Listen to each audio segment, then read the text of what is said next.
Hello बच्चों, I hope कि आप सब अच्छे होंगे और अपने घरों में स्वस्थ होंगे और मस्त होंगे। तो हमारा चैप्टर चल रहा था जीव जगत का वर्गीकरण। चैप्टर 2 है जिसका नाम जीव जगत का वर्गीकरण, क्लास 11th का है।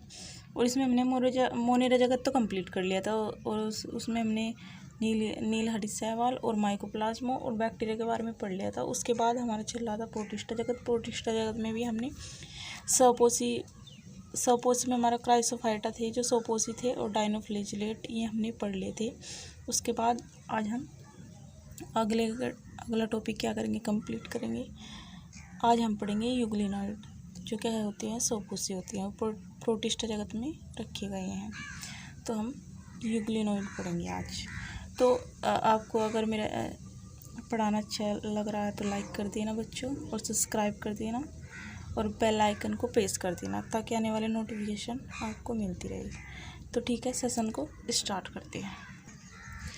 तो यूग्लिनॉइड हम पढ़ेंगे। तो यूग्लिनॉइड है क्या? तो यूग्लिनॉइड जो है वो एक समूह का नाम है और जिसमें क्या आते हैं, यूग्लिन आते हैं। इसमें यूग्लिना जीव को उसमें रखा गया है। और यूग्लिनॉइड क्या है? एक समूह का नाम है। तो यूग्लिनॉइड क्या है? एक समूह है जिसके अंदर क्या आते हैं, यूग्लिन आते हैं।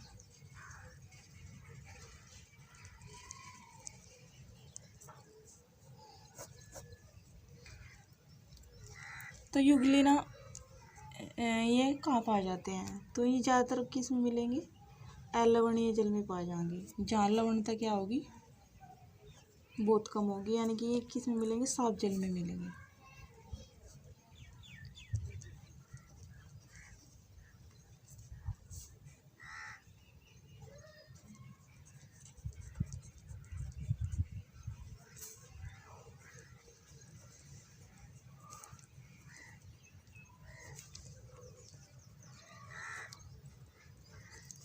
कहाँ पाए जाते हैं? अलवणीय जल में पाए जाएंगे। तो यूग्लिना कहाँ पाए जाएंगे? अलवणीय जल में पाए जाएंगे। और इनमें क्या होगा, कुछ का भित्ति क्या होगी, इनमें नहीं पाए जाने की।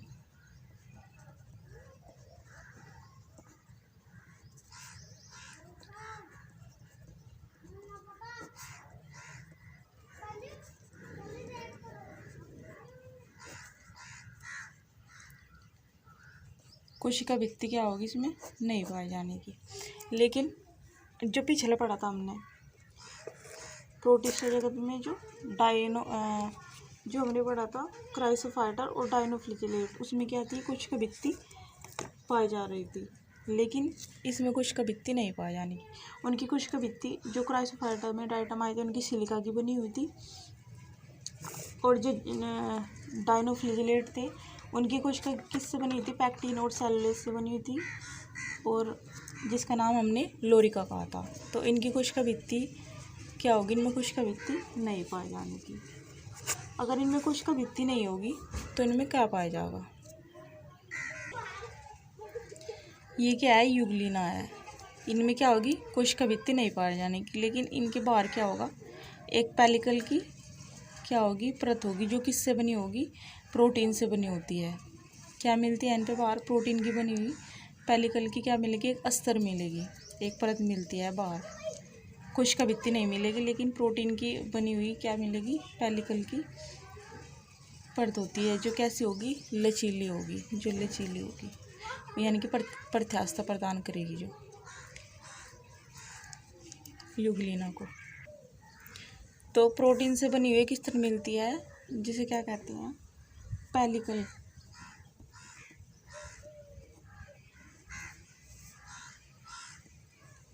जिसे क्या कहते हैं? पेलिकल बोलते हैं। किससे बनी होगी? प्रोटीन से। और ये क्या करेगी? प्रत्यास्थता यानी कि लचीलापन प्रदान करेगी। क्या करेगी? प्रत्यास्थता। प्रत्यास्थता का मतलब है लचीलापन।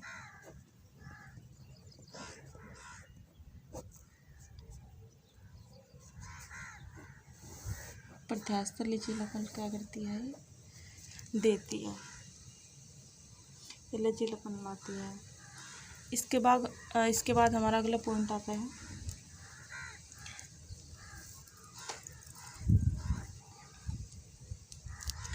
इनके अग्रभाग पर क्या मिलेगा, अंतर्वलन मिलता है।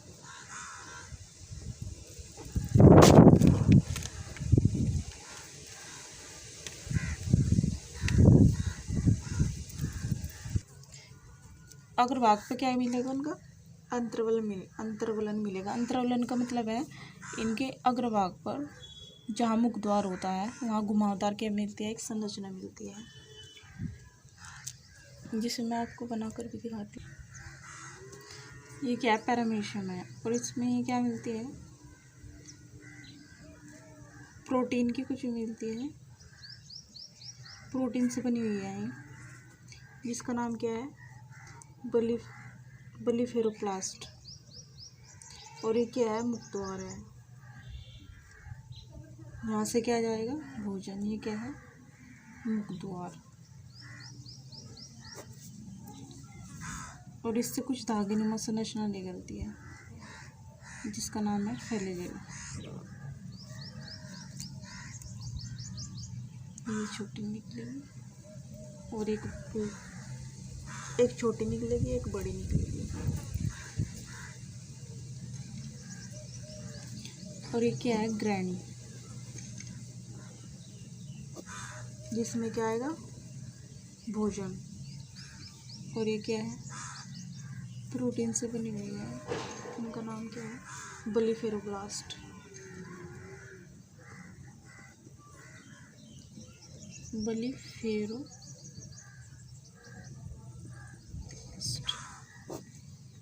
जो किससे बनी हुई है, प्रोटीन से बनी हुई है।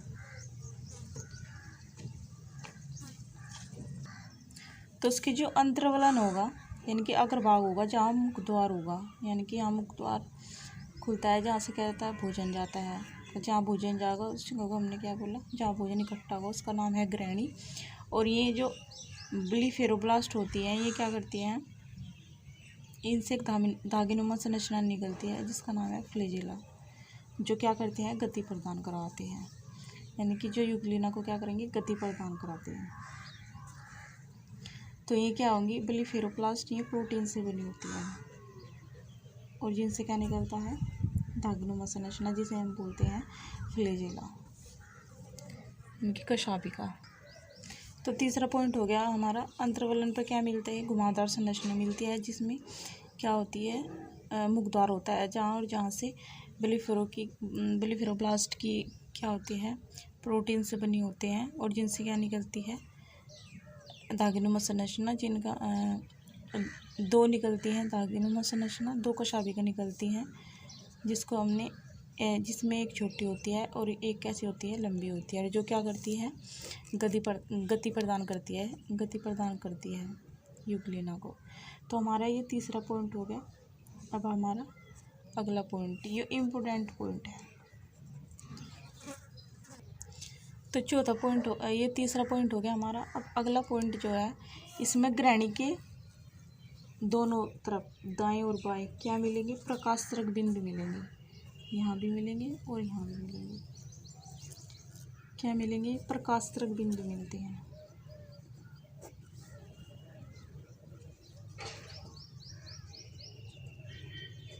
प्रकाशरक बिंदु मिलते हैं, ये क्या करते हैं, प्रकाशरक बिंदु या स्टिग्मा भी बोलते हैं इन्हें, या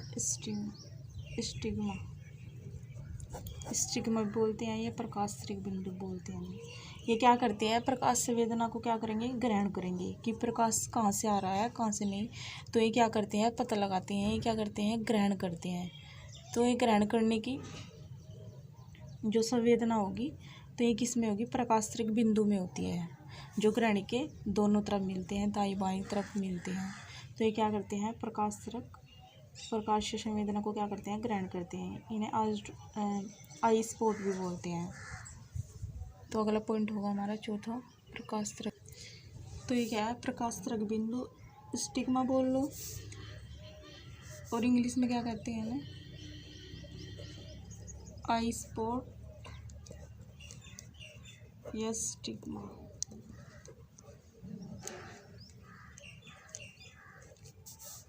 ये क्या है, इनके नाम है प्रकाशरक बिंदु के। तो ये क्या करेंगे, प्रकाश से संवेदना को क्या करेंगे, ग्रहण करेंगे, यानी कि ये इन्हें पता चलता है कि प्रकाश कहाँ से आएगा कहाँ से नहीं। ये क्या करते हैं, उन्हें प्रकाश को क्या करते हैं, ग्रहण करते हैं। तो क्या करेंगे, प्रकाश से संवेदना को क्या करते हैं, ग्रहण करते हैं।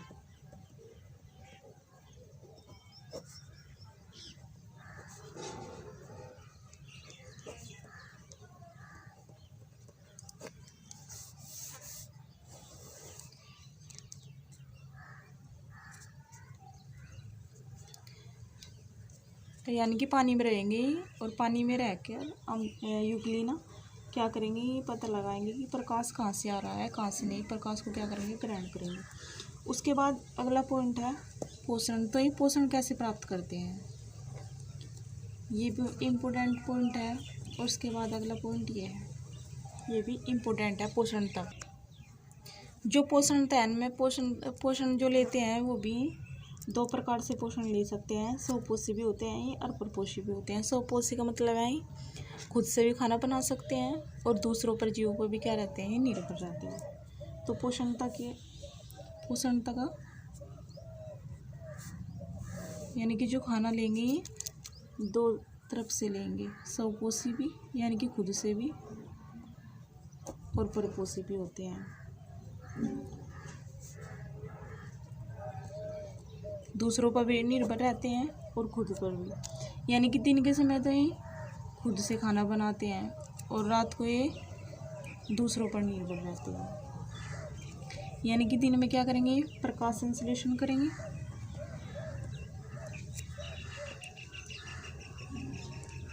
यानी कि प्रकाश के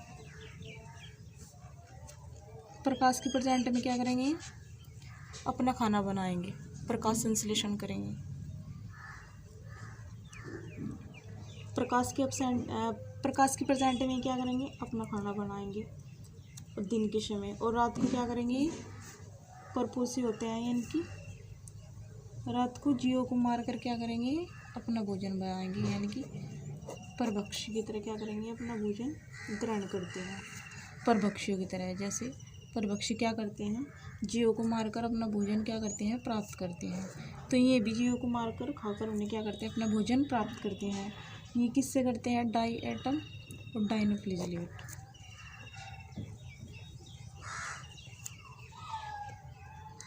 डाई एटम और डाइनोफ्लिजिलेट से क्या करते हैं, अपना भोजन प्राप्त करेंगे।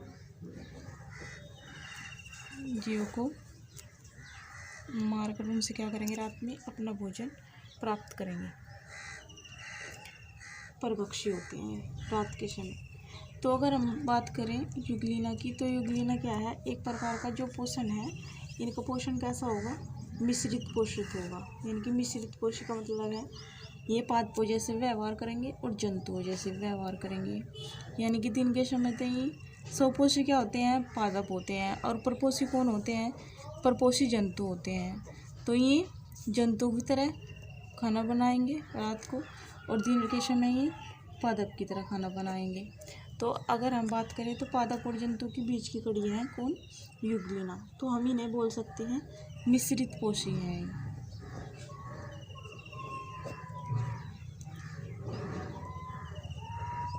मिश्रित पोषण प्रदान करते हैं, तो हम बोल सकते हैं क्या, एक प्रकार के मिश्रित पोषी हैं। तो हम लिख सकते हैं कि पादपों और जंतुओं की क्या है, बीच की कड़ी है।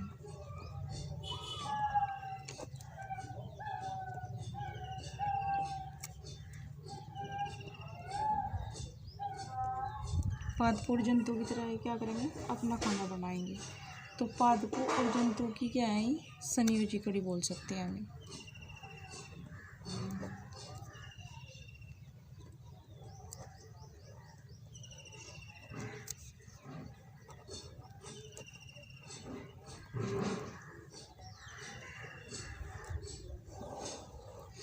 तो ये क्या है, इम्पोर्टेंट पॉइंट है ये भी, पादपों और जंतुओं की क्या है, बीच की संयोजी कड़ी है। तो ये हो गया हमारा 5th पॉइंट। अब अगला पॉइंट पढ़ेंगे हम 6 पॉइंट। इनमें क्या होती है, संकुचनशील क्या होगी, इनमें राजधानी होगी। क्या होती है इनमें, संकुचनशील राजधानी होती है। जो क्या करेगी, यानी कि कौन, इनमें क्या होगी, संकुचनशील राजधानी होती है। तो ये कहाँ से पाई जाएंगी, युगलिना में पाई जाएंगी संकुचनशील राजधानी। कैसे होंगे ये, एकल कोश के होते हैं, यानी कि इनमें केंद्र क्या होगा, पाया जाएगा। युगलिना क्या होते हैं, एकल कोश के होते हैं। और इनमें क्या होगी, संकुचनशील क्या होगी, राजधानी होगी, यानी कि कॉन्ट्रैक्यूल क्या होगी, इनमें वैक्यूल होगी। संकुचनशील राजधानी मिलेगी।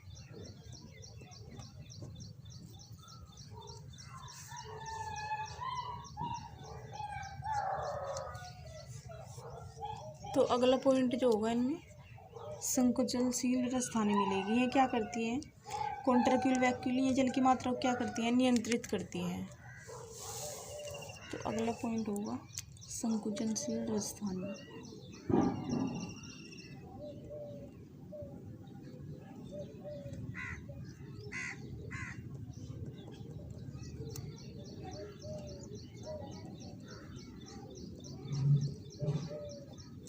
संकुचनशील राजधानी क्या होगी, इनमें मिलती है, या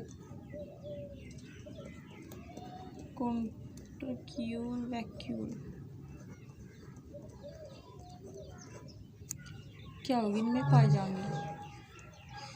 जो जल की मात्रा को क्या करेंगी, ये नियंत्रित करती है, यानी कि अगर कम जल है तो क्या करेंगी, ये जल को इकट्ठा करेंगे। अगर कम जल है तो मंगवाएंगी, यानी कि क्या करेंगी, इनमें इकट्ठा करेगी। अगर ज़्यादा जल है तो क्या कर देंगी, बाहर निकाल देंगी। तो ये क्या करती है, जल की मात्रा को क्या करेंगी, नियंत्रित करेंगी।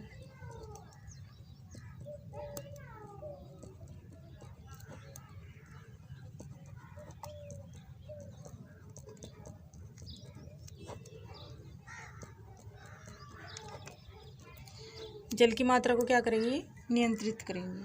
तो संकुचनशील थाली यानी कि कॉन्ट्रैक्यूल वैक्यूल क्या करेंगी, जल की मात्रा को नियंत्रित करेंगी। अगर कम जल है तो क्या करेंगी, इकट्ठा कर लेंगी। अगर ज़्यादा जल है तो क्या कर देंगी, निकाल देंगी। तो ये था हमारा 6 पॉइंट। अब अगला पॉइंट पढ़ते हैं। तो अगला पॉइंट है 7, प्रकाश संश्लेषण। ये कैसे होते हैं, प्रकाश संश्लेषण करते हैं दिन के समय। तो ये कैसे होते हैं, सोपोर से होते हैं। ये प्रकाश संश्लेषण कैसे करेंगे,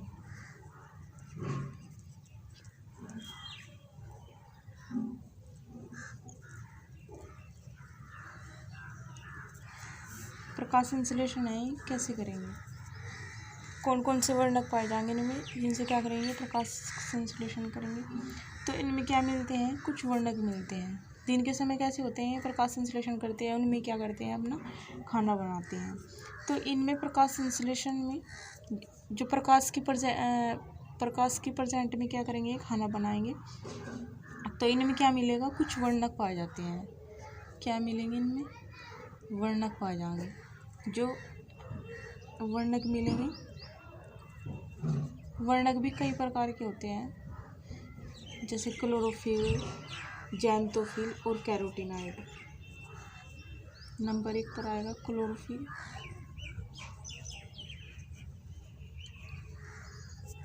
उसके बाद आता है ज़ैंथोफिल, जो हरा रंग देता है क्लोरोफिल, और ज़ैंथोफिल और कैरोटीनॉइड ये क्या देते हैं, नीले रंग देते हैं। कैरोटीन, इन दोनों का नाम क्या होता है, कैरोटीनॉइड। इन दोनों को हम क्या बोलते हैं, कैरोटीनॉइड। तो क्लोरोफिल भी कई प्रकार के होते हैं, 5 प्रकार के होते हैं। Chlorophyll A, chlorophyll B, chlorophyll C, chlorophyll D और chlorophyll E. Chlorophyll A, chlorophyll B, chlorophyll C, chlorophyll D और क्लोरोफिल ई। जो ए बी होंगे ये क्या देते हैं, हरा रंग प्रदान करते हैं। ए बी जो वर्णक होते हैं क्या करते हैं, हरा रंग प्रदान करते हैं। तो अगर हम इसकी प्रकाश संश्लेषण की बात करें युग्लिना की, तो युग्लिना में क्या मिलेगा, क्लोरोफिल ए पाया जाएगा और क्लोरोफिल क्या मिलेगा, इसमें बी पाए जाएंगे। और क्या मिलेगा, ज़ैंथोफिल मिलेगा, जो क्या करेगा, हरा रंग प्रदान करता है। किसे, यूग्लिना को। जैसे उच्च पादपों के समान मिलेंगे इनमें क्लोरोफिल ए और क्लोरोफिल बी। उच्च पादपों में क्या मिलता है, क्लोरोफिल ए मिलता है और क्लोरोफिल बी मिलता है। ऐसे ही यूग्लिना में क्या मिलेगा, उच्च पादपों के समान क्या मिलेगा, क्लोरोफिल ए और क्लोरोफिल बी मिलता है और ज़ैंथोफिल, जिसके कारण क्या करते हैं, हरा रंग प्रदान करते हैं। तो ये हमारा हो गया 7वां पॉइंट। क्या करते हैं, हरा रंग प्रदान करते हैं।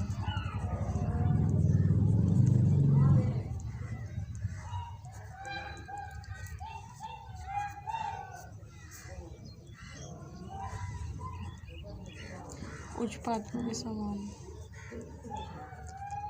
उच्च पादपों के समान इनमें क्या मिलेंगे, क्लोरोफिल और ज़ैंथोफिल, जैसे उच्च पादपों में मिलता है। उसके बाद अगर हम, तो ये तो ख़त्म हो गया हमारा यूग्लिना। अब हम बात करते हैं, अगला हम क्या पढ़ रहे थे, ये तो थे सोपोसी, डाइटम, डाइनोफ्लिजिलेट और यूग्लिनॉइड। ये थे, कैसे थे, सोपोसी थे। अब हम किसकी बात करेंगे, मृतोपजीव की। मृतोपजीव जो प्रोटिस्टा जगत में अगला जो वो था, वो क्या था, मृतोपजीव, जिसमें हमने औपंक के बारे में पढ़ा था। तो औपंक कवक के बारे में हम अब बात करेंगे, हम पढ़ेंगे अब औपंक कवक। अब हम बात करेंगे औपंक कवक की, यानी कि जिन्हें बोलते हैं स्लाइम मोल्ड। स्लाइम मोल्ड बोलते हैं ना औपंक कवक को। और ये कैसे होते हैं, ये मृतोपजीवी होते हैं। कैसे होंगे, मृतोपजीवी होते हैं, सैप्रोट्रोफ होते हैं। तो औपंक कवक के बारे में हम पढ़ रहे थे। औपंक कवक क्या होते हैं, जिन्हें हम स्लाइम मोड बोलते हैं। तो ये कैसे हो, मृतोपजीवी होते हैं, यानी कि मरे सड़े गले जीवों से क्या करेंगे, अपना भोजन प्राप्त करेंगे। ये स्थल और जल में दोनों में मिलेंगे, लेकिन ज़्यादातर कहाँ पर मिलेंगे, गली सड़ी पत्तियों पर पाए जाते हैं, ज़्यादातर स्थल पर मिलेंगे ज़्यादातर ही।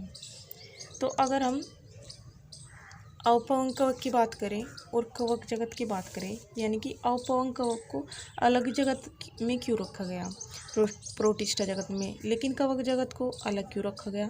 लेकिन है तो दोनों क्या है, दोनों तो कवक ही है, लेकिन कवक को अलग जगत दिया गया है और औपंक कवक को अलग जगत में रखा गया है। क्यों रखा गया है, क्योंकि इनमें सिमिलैरिटी क्या है, इनमें समानता क्या है, ये दोनों तो क्या है, मृतोपजीवी है। औपंक कवक भी मृतोपजीवी है और कवक जगत भी मृतोपजीवी है। लेकिन औपंक क्या है, एकल कोश के है। एक समानता तो थी में, मृतोपजीवी क्या थे, दोनों मृतोपजीवी थे। लेकिन औपंक कवक क्या थे, एकल कोश के थे, और कवक जगत क्या था, बहुकोश के थे। तो इसलिए ने क्या किया, कवक जगत को और औपंक कवक को क्या रखा, अलग रखा, क्योंकि ये एकल कोश के थे और ये कैसे थे, बहुकोश के थे। उसके बाद इनमें कोशिका भित्ति नहीं थी, और इनमें कैसी थी, इनमें कोशिका भित्ति मिल रही थी।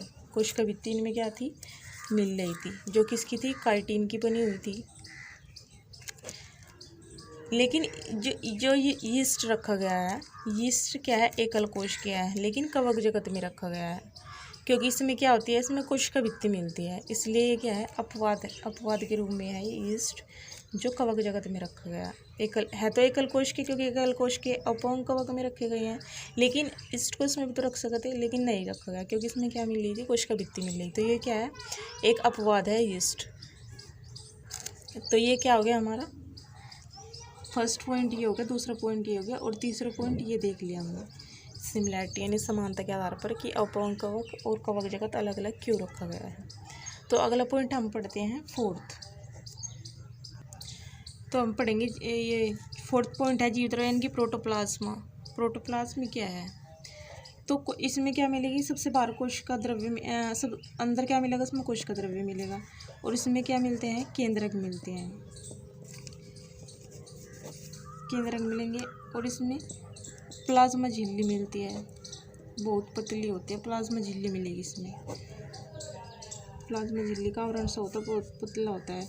और केंद्रक मिलते हैं, बहुत सारे केंद्रक मिलते हैं, तो हम इन्हें बोल सकते हैं बहुकेंद्रकी। बहुकेंद्रकी, बहुत सारे केंद्रक मिलेंगे तो बहुकेंद्रकी। और ये क्या है, जीव द्रव्य। जीव द्रव्य के अंदर कोशिका द्रव्य, कोशिका द्रव्य में क्या मिलेंगे, केंद्रक। केंद्रक मिलेंगे बहुत सारे, जिन्हें हमने नाम दिया बहुकेंद्रकी। तो जीव द्रव्य और बहुकेंद्रकी, इनमें कोशिका भित्ति नहीं मिलेगी। तो कोशिका भित्ति नहीं मिलेगी तो हम इन्हें क्या बोलेंगे, नगन जीव द्रव्य। क्या नाम दिया हमने, नगन जीव द्रव्य, क्योंकि इनमें क्या मिल रही थी, कोशिका भित्ति इनमें नहीं मिल रही। तो कोशिका भित्ति नहीं मिली तो हमने क्या नाम दिया इनका, जीव द्रव्य। नगन जीव द्रव्य क्यों बोला प्रोटोप्लाज्मा को, क्योंकि इसमें कोशिका भित्ति नहीं मिल रही थी।